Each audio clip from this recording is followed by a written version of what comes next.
Time Fox News alert on the terror attack in Benghazi. 4 Americans killed that day. Christopher Stevens, our ambassador, dead as well.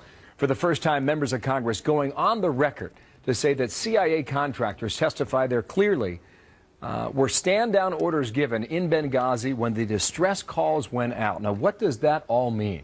Senior correspondent Adam Housley back on this story as he has from the beginning. Why the confusion when these brave men speak at the hearings on the Hill?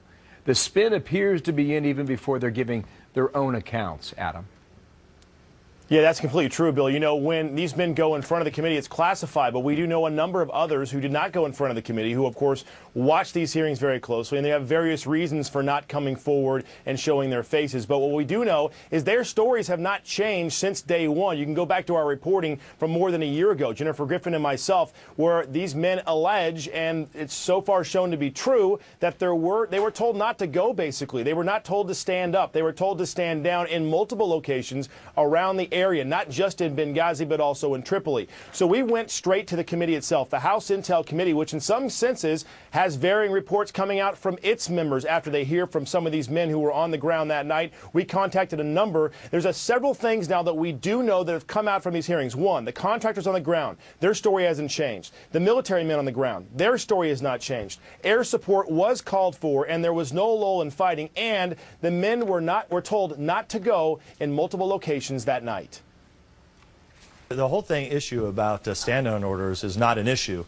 There clearly were stand-down orders given to people not only in Benghazi, but also in Tripoli and the State Department's counterterrorism team, the FES team, which is probably the worst of all. It's kind of a trickle effect here, Billy. It's one of those scandals, really, that just little bits and pieces of information are coming out, and you have to continue to push to get these revelations, Bill. I bet you do. The House Committee now, the Intelligence Committee, continues to be criticized by some, as you know, as do House Republicans for their continued investigation into Benghazi. How are they handling that, or what can you say could be next year, Adam? Well, you know, a couple of things are happening. First of all, we have been told that the Senate is preparing to release its report on Benghazi. Chad Pergram, our producer on the Hill, has confirmed that. So we do expect to hear from the Senate and what they say happened that night. But, of course, the House has been able to get potentially more information. They've really been pushing this, of course, controlled by the Republicans. So they push what happened from the State Department's angle, what happened from the CIA angle, what happened from the administration angle. They're still waiting for tons of records that have not been released. Phone records, for example, that have not been given to them. It's been very difficult, but they say they're